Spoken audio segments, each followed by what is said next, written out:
الرحیم وَيَقُولُونَ لَوْلَا أُنزِلَ عَلَيْهِ آيَةٌ مِّن رَّبِّهِ فَقُلْ إِنَّمَا الْغَيْبُ لِلَّهِ فَانتَظِرُوا إِنِّي مَعَكُم مِّنَ الْمُنتَظِرِينَ۔ اور کہتے ہیں کہ اس رسول پر اس کے رب کی طرف سے کوئی معجزہ کیوں نہیں نازل کیا گیا؟ آپ کہیے کہ غیب تو صرف اللہ تعالیٰ ہی کے لیے ہے، سو تم بھی انتظار کرو، میں بھی انتظار کرنے والوں میں سے ہوں۔ نبی اکرم صلی اللہ علیہ وسلم کی ذات گرامی پر کفار نے ایک اعتراض کیا کہ آپ اگر اللہ کے نبی سچے ہیں تو کوئی ہم پر معجزہ پیش کیجیے، کیونکہ ہم نے سنا ہے کہ جتنے بھی انبیاء کرام علیہ السلام تشریف لائے ہیں انہوں نے معجزات پیش کیے ہیں، اپنی رسالت کی دلیل سامنے رکھی۔ عیسیٰ علیہ السلام کو آپ دیکھیں تو دم کا آپ کے پاس ایک معجزہ تھا، کوڑیوں کو خوبصورت کرنا، مردوں کو زندہ کرنا اور مادرزاد اندھوں کو بینا کرنا۔ موسیٰ علیہ السلام کو دیکھیں تو آپ کے پاس عصا تھا، ید بیضا تھا۔ اب اگر آپ اللہ کے سچے رسول ہیں تو آپ ہمیں کوئی معجزہ پیش کیجئے۔ میرے آقا نبی اکرم صلی اللہ علیہ وسلم کی ذات گرامی نے اس کائنات کا سب سے بڑا معجزہ جو ٹل ڈیٹ آج بھی ایگزسٹ کرتا ہے وہ اللہ کا یہ پاک قرآن پیش کیا۔ آج کی تاریخ جس دور کے اندر AI آ چکا ہے، جس دور کے اندر صدیوں کے فاصلے دنوں کے اندر گھنٹوں کے اندر طے کر دیے گئے ہیں، جس دور کے اندر انسانیت اپنی معراج کو چھو چکی ہے، اس دور کے اندر بھی قرآن پاک معجزہ تصور کیا جا سکتا ہے اور کیا جا رہا ہے۔ اس کی ترتیب، اس کے اندر اول و آخرین کے تذکرے، تہذیب، تمدن، اخلاق، تدبر، منزل، ملکی، بین الاقوامی احکام کے اعتبار سے پوری کی پوری ایک جو ہے ضابطۂ حیات اللہ نے رکھ کے دے دیا ہے۔ یعنی اگر کوئی بندہ کہتا ہے نا کہ میں نے اپنی ذات کے لیے اس میں سے نکالنا ہے کہ میں بڑا پرفیکٹ آدمی ہو جاؤں، تو قرآن پاک اس فرد کے لیے بھی کافی ہے کہ وہ قرآن پاک کی الحمد کی الف سے لے کے والناس کی سین تک اپنی شخصیت کو ڈائمنڈ بنا سکتا ہے، خوبصورت اور بہترین بنا سکتا ہے۔ وہ کہتا ہے جی اب میں چاہتا ہوں کہ صرف میری ہی رہنمائی نہ کرے بلکہ میں اپنی فیملی کو بھی ساتھ ہی پرفیکٹ فیملی بنانا چاہتا ہوں، تو قرآن اس کی بھی رہنمائی کرے گا۔ اب وہ چاہتا ہے کہ میرا معاشرہ بھی ہو، میرا ملک بھی ہو، ہم پوری دنیا کے ساتھ کس طرح ٹریڈ کریں، کس طرح ہم آپس میں معاملات کریں، ہمارے کیسے، قرآن پاک اس کے لیے بھی کافی ہے۔ یعنی ایک فرد سے لے کے بین الاقوامی سطح تک ممالک کی آپس میں ہر ایک معاملے کے اندر، تعلیم کے اندر، صحت کے اندر، جنگ کے اندر، ہر ایک لحاظ سے آپ کو قرآن پاک رہنمائی دے گا۔ اب جب اتنی بڑی چیز اللہ کے حبیب نے پیش کی جو 14 صدیوں تک آج بھی ایگزسٹ کر رہی ہے، 14 صدیوں تک دیکھیں نا جی، جن لوگوں نے چاند ٹوٹتے ہوئے دیکھا وہ تو صرف وہی لوگ تھے جو حضور سرور دو عالم صلی اللہ علیہ وسلم کے زمانے اقدس کے اندر تھے، جن کے سامنے حضور نے چاند کو 2 ٹکڑے کرنے کا معجزہ دیکھا، وہ تو صرف وہی لوگ تھے۔ ہم تو اس کی تصدیق قرآن سے کرتے ہیں نا، ایک طرح 32 ساعت وانشق القمر، 2 ٹکڑوں میں چاند جو ہے نا جی وہ 2 ٹکڑے ہو گیا۔ ہم تو ان معجزات کا ہم جو تصدیق کر رہے ہیں وہ تمام کے تمام ہمیں قرآن و حدیث سے مل رہے، لیکن ہم نے آنکھوں سے نہیں دیکھا۔ جن ہستیوں نے دیکھا وہ اسی وقت وقوع ہوا، اس کے بعد ختم ہو گیا۔ سورج کا واپس لوٹنا اسی وقت ہوا، ختم ہو گیا۔ نبی اکرم صلی اللہ علیہ وسلم کی ذات گرامی نے ایک درخت کو پیغام دیا، ادھر آ کے میری نبوت کی گواہی دو۔ وہ درخت اپنی جڑوں سمیت اکھیڑ کے حضور کی بارگاہ میں آیا، گواہی دے کے چلا گیا۔ حضور کے دست انور سے حوض کوثر کے چشمے جاری ہوئے، ہاں جی، اور سینکڑوں صحابہ کرام علیہم رضوان نے اس کو پیا، سیراب ہوئے، اپنی سواریوں کے لیے پانی لیا، وہ اسی وقت ہوا، ختم ہو گیا معجزہ۔ حضور نے پیالہ انور لیا اور ایک پیالے کو جب لب انور لگائے، ہاں جی، تو 70 آدمیوں کے لیے بھی کافی ہو گیا۔ حضرت جابر رضی اللہ تعالیٰ عنہ کے گھر میں جب حضور تشریف لے گئے، آٹے میں حضور نبی اکرم صلی اللہ علیہ وسلم نے اپنے لعاب مبارک ڈالا، ہانڈیا میں ڈالا، وہ 1400 صحابہ کرام کو پورا ہو گیا۔ یہ سارے معجزات جتنے بھی تھے وہ حضور کے زمانے تک تھے۔ آپ نے جن لوگوں نے دیکھے سو دیکھے، اس کے بعد کوئی آج دیکھ نہیں سکتا، آج وہ نہیں دیکھ سکتا، وقت گزر چکا ہے۔ لیکن اسلام تو سچا دین ہے نا جی، قیامت کی دیواروں تک کے لیے، تو ان سب کے لیے بھی معجزہ ہونا چاہیے تھا، تو قرآن پاک اللہ نے معجزہ بنا دی، اس کا کلام ہے، اس کی ترتیب کو دیکھیں، اس کی صورتوں کو دیکھیں، اس کی گفتگو کو دیکھیں، 6000 سے زائد آیات مقدسات کو دیکھیں، ایک آیت کے اندر آپس میں ٹکراؤ آپ کو کہیں پر نہیں ملے گا۔ میں خود ایک رائٹر ہوں، مجھے پتہ ہے کتابیں جب ہم لکھتے ہیں کہ اس وقت پھر جو ہے نا کبھی ابتدائی ابواب میں ہم سے کہیں کوئی نہ کوئی ایسی بات لکھی جاتی ہے جو اگلے ابواب میں آپس میں ٹکرا رہی ہوتی ہے، پہلے جو ہم لکھتے ہیں بعد میں ہم جو لکھتے ہیں وہ آپس میں ایک دوسرے کے مخالف ہو رہا ہوتا ہے۔ تنقیدی نگاہ رکھنے والا بندہ دیکھ ہو تو 1 منٹ میں وہ پکڑ لیتا ہے کہ اس نے پہلے یہ بات کی، اس نے یہ بات کی۔ قرآن پاک کے اندر آپ کو کہیں پر ایسا آپس میں ٹکراؤ نہیں ملے گا۔ یہ ایک ایسی کتاب ہے جس کے پہلے جو مضمون بیان کیا گیا ہے آخر میں بھی وہ مضمون سیم ملے گا۔ ہاں یہ ضرور ہے کہ پہلے اگر اس کو سادہ لفظوں میں بیان کیا گیا ہے تو پھر آخر میں یہ آگے آ کے پھر اس کی گہرائی کو بیان کیا گیا ہے، گہرائی کے ساتھ پھر اس بات کو کھولا گیا ہے، ایسا کھولا گیا ہے کہ وہ چیز اس کے لیے ایک مدد اور اس کے لیے بہترین خوبصورتی ایک پیش کرتی ہے مضمون کے اندر۔ اگر ان سب چیزوں کو آپ اکٹھا کر دیں تو مضمون کے اندر اتنی بڑی خوبصورتی پیدا ہو جاتی ہے کہ آج تک کوئی بھی ہے وہ کتاب کے اندر یہ خوبصورتیاں آپ کو نظر نہیں آئیں گی۔ حضور نبی اکرم صلی اللہ علیہ وسلم نے جب یہ قرآن پیش کیا تو انہوں نے کہا جی ہم اس کو دلیل نہیں مانتے، ہم اس کو آج صدیوں بعد بھی دنیا اس کو دلیل مانتی ہے، معجزہ مانتی ہے۔ اس وقت کا کافر کہنے لگا میں اس کو دلیل نہیں مانتا۔ حضور نبی اکرم صلی اللہ علیہ وسلم نے ارشاد فرمایا بھائی یاد رکھ، بڑے تعجب کی بات ہے، میں وہ شخص ہوں جس نے 40 سال زندگی کے تمہارے اندر گزارے، 40 سال میں نے تمہارے اندر گزارے۔ مجھے کبھی کسی مدرسے میں جاتے دیکھا، اسکول، کالج، یونیورسٹی، یا کسی عالم کے پاس بیٹھتے ہوئے دیکھا ہو، یا کتابیں آج خود پڑھتے ہوئے دیکھا ہو، کوئی ایسا سورس جس سے انسان عالم بن سکتا ہے وہ تم نے دیکھا ہے؟ جب تم نے دیکھا میں لکھنا نہیں جانتا، میں پڑھنا نہیں جانتا، میں کسی کالج میں نہیں گیا، کسی استاد کے پاس نہیں گیا، کسی عالم کے پاس نہیں گیا، میں نے کوئی ایسا سورس جس سے علم حاصل ہو سکے وہ میں نے کوئی حاصل نہیں کیا۔ اور جیسے ہی میں نے اعلان نبوت کیا ہے، اعلان نبوت کے ساتھ ہی اس قرآن کو میں نے دلیل کے طور پہ تمہارے سامنے رکھا۔ کیا تم تصور کر سکتے ہو ایک سادہ آدمی سے یہ باتیں کریں؟ حضرت عالم بننے کے لیے ہم عالم بنے نا جی، 26 سال صرف ہم پڑھتے ہی رہیں۔ 26 سال زندگی کے ہم نے صرف علم کو دیے، اور پھر جو صحبتیں ہم نے دیکھیں، جو حالات ہم نے دیکھے، ہم نہیں بیان کرتے کن تکلیفوں سے ہم، اس کے بعد آ کے ہم اس مقام پر آئیں۔ اور ابھی بھی اگر ہم کتابوں کا مطالعہ نہ کریں تو ہمارا علم بالکل بیکار ہے۔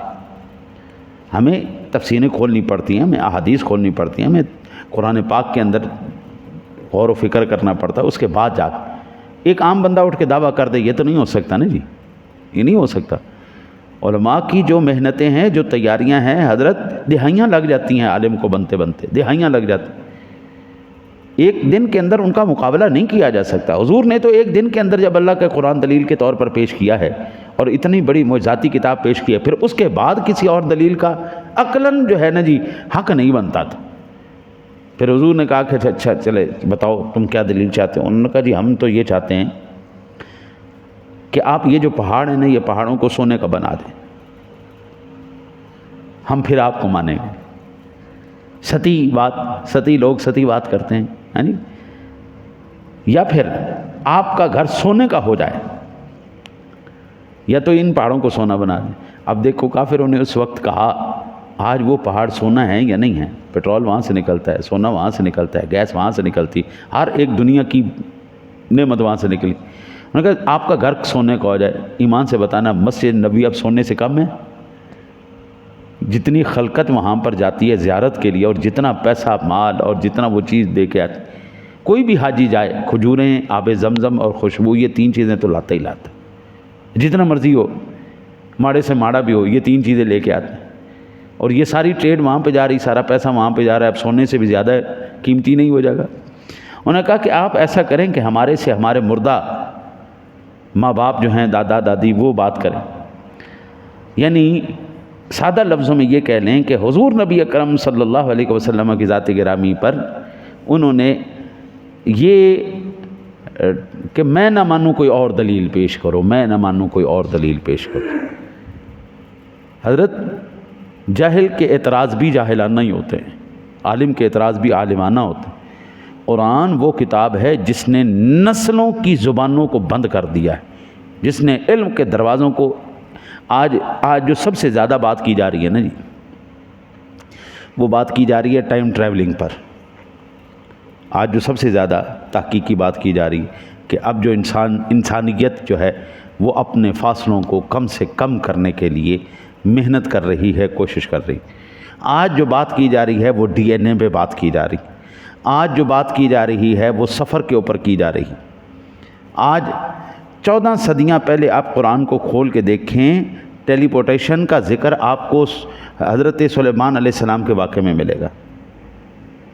آپ دیکھیں فرشتوں کے بارے میں، یہ جو آج راکٹ تیار کیا گیا ہے، اگر ہم کہیں کہ جدید سائنس کے ساتھ قرآن کا کوئی تعلق نہیں، یہ بے غلط ہے۔ یا معشر الجن والانس ان استطعتم ان تنفذوا من اقطار السماوات والارض فانفذوا لا تنفذون الا بسلطان۔ آسمانوں اور زمینوں کی جو حدیں ہیں ان کو کراس کرنے کے لیے جن چیزوں کی ضرورت ہے وہ قرآن بیان کر رہا ہے کہ اگر تم چاہتے ہو اس زمین و آسمان کے دائرے سے، اس کے حدود سے باہر نکلنا چاہتے تو نکلو۔ ان استطعتم ان تنفذوا من اقطار السماوات والارض، اقطار کہتے ہیں لیئرز کو، آج ہم کہتے ہیں اوزون کی لیئر ہے، آکسیجن کی لیئر ہے، فلانی لیئر ہے، فلانی لیئر۔ یہ اقطار کا ذکر پہلے قرآن کریں، پھر اللہ ارشاد فرماتا ہے کہ سوائے زور کے تم یہاں سے اس میں سے نہیں نکل سکتے، اور وہ بھی کب؟ فانفذوا لا تنفذون الا بسلطان، جب وہ سلطان نہ چاہے ان لیئر سے تم نہیں نکل سکتے۔ اب آپ دیکھ لیں آج کی جدید جو ہے سائنس، وہ اس بات پر مجبور ہے کہ اوزون کی لیئر کو کیسے کراس کرنا ہے، آکسیجن کی لیئر کو کیسے کراس کرنا ہے، پھر اس کے بعد اس کو اتنا پریشر دینا ہے، اتنا زور دینا ہے کہ وہ اپنا وجود اٹھائے اور اس جو ہے وہ لیئروں سے، وہ اقطار سے نکل کے باہر جائے۔ وہ بھی میرا رب چاہتا ہے تو کوئی ہوتا ہے، ورنہ وہ بھی ٹھس ہوئے پڑے ہوتے ہیں۔ کتنے راکٹ وہ وہاں پر پہنچنے سے پہلے ہی ختم ہو جاتا ہے۔ فانفذوا لا تنفذون الا بسلطان۔ قرآن تو کھول کے آج بیان کر رہا ہے، یا یوں کہہ لیں کہ جس طرح زمانہ ترقی کرتا جا رہا ہے قرآن سمجھ آتا جا رہا ہے۔ ہمارے نوجوان، ہمارے آج کل کے بچے، وہ شیطان کے ہاتھوں کھلونا بن کے اغیار کی تعلیمات کے اندر وہ بیچارے ان سے مرغوب ہو کر ان کی طرف جانے کی کوشش کر رہے ہیں۔ ذرا ان کی تہذیب کو آپ دیکھیں، دور کے ڈھول سہانے ہوتے ہیں، لیکن جب آپ ان کے اندر گھس کے دیکھیں گے ان کے اندر کوئی خاندانی نظام نہیں ہے۔ ہم اللہ کا شکر ادا کرتے ہیں، ہمارے اندر بہن بھائی کا رشتہ ہے، ہمارے اندر ماں بیٹی کا رشتہ ہے، باپ بیٹے کا رشتہ ہے، پھوپھا چچا ماما تایا، ہاں جی، یہ سارے رشتے ہمارا ایک خاندانی نظام ہے۔ آپ مجھے دنیا کی جتنے بھی ترقی یافتہ ممالک ہیں ان میں ذرا خاندانی نظام بتائیں نا۔ ہم تو آج بھی جب ہماری اگر میری تو دونوں فوت ہو گئی، نانی دادی، جن کی زندہ ہیں، کیا وہ اپنی نانیوں کی عزت نہیں کرتے، دادیوں کی عزت نہیں کرتے؟ دادے نانے، ہاں جی، مامے چاچے، یہ سارے ان کی عزت نہیں؟ یہ ہمارے خاندان نہیں؟ ایک کو تکلیف ہو سارے اکٹھے نہیں ہو جاتے؟ یہ جو ہمارا خاندانی نظام ہے یہ اسلام کی برکت سے ہے۔ آپ جن لوگوں کے پیچھے آج ہم دوڑ رہے ہیں ان کے ہاں کوئی خاندانی نظام نہیں۔ اب آپ دیکھیں جب سے ہم نے ان کو اپنانا شروع کیا ہے، کیا پاکستان میں کوئی تصور کر سکتا تھا کہ بوڑھوں کا یتیم خانہ ہوگا؟ بچوں کا تو سمجھ میں آتا ہے کہ ماں باپ مر گئے، ان کا کوئی رشتہ دار نہیں، خون سفید ہو گئے، لیکن کیا باپ جس نے ساری زندگی کمایا وہ ان کا یتیم خانہ ہمیں نظر آنا تھا؟ بوڑھوں کا یتیم خانے مائیاں پڑی ہوئی ہیں، یہ نہیں کہ ان کی اولاد ساری مر گئی، اولادیں زندہ ہیں، بیٹے زندہ ہیں، لیکن لاہور کے اندر بوڑھوں کے یتیم خانے کھل گئے۔ کیوں کھل گئے؟ ہم ان کی تعظیم کے پیچھے چلے تھے۔ بھائی ہمارے پاس جو نعمتیں ہیں اللہ تعالیٰ کی عطا کردہ، وہ اس دنیا میں بھی کامیابیاں دیتی ہیں، آخرت میں بھی کامیابی دیتی ہیں۔ میرا مضمون سائنس نہیں ہے، یہ ساری برکتیں قرآن کی ہیں، یہ قرآنی تعلیمات کی ہیں کہ کسی میدان میں آپ کو قرآن نے پیچھے نہیں چھوڑا، نبی کے فرمان نے پیچھے نہیں چھوڑا۔ اور جن لوگوں نے اس کے اوپر عمل کیا ہے، کیا ترقی، کیا ملک ہے، کیا سپر پاور ہیں؟ سپر پاور تھی، سکندر اعظم تھے تو سیدنا فاروق اعظم رضی اللہ تعالیٰ، 6 بر اعظموں پر ایک فرد واحد کا حکم چلتا تھا، ایک فرد واحد، 6 بر اعظم۔ اور وہ حکومت کس نے دی تھی؟ اس قرآن نے دی تھی ان کو. اور اللہ کی قسم یہ تاریخ میں میں نے بڑی کوشش کی ہے. میں نے اسٹالن کو بھی پڑھا, میں نے ہٹلر کو بھی پڑھا, میں نے دیگر جتنے سکندر اعظم کی زندگی کو بھی پڑھا, میں نے دیگر جتنے بھی فاتحین آئے میں نے ان کے بارے میں, بڑے بڑے رولر رومن امپائرز کے بارے میں نے پڑھا, یہ آپ کے روس کے بارے میں پڑھا, میں نے برٹش امپائر کے بارے میں پڑھا, تمام کے بارے میں. کہیں پر مجھے یہ جملہ نہیں ملا کہ اگر میری سلطنت کے اندر کوئی کتا بھی پیاسا مر جائے تو عمر کا گریبان پکڑا جائے گا. کہیں ایک جگہ پہ میں نے نہیں یہ الفاظ پڑھے.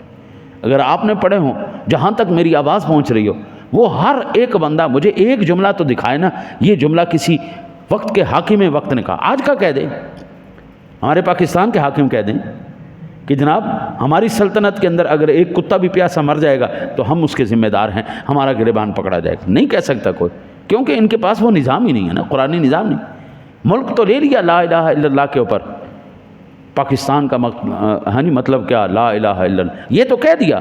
لیکن جو پاکستان کو بچانے والا تھا, جو بقائے پاکستان تھا, نظام مصطفیٰ, نظام قرآن, وہ تو کہیں نظر نہیں آ رہا. تو بابو جب آپ اس نظام کو نہیں لائیں گے, نام تو لے آئے, اسلامی جمہوریہ پاکستان کہہ دینے سے اسلامی نہیں ہو جاتا.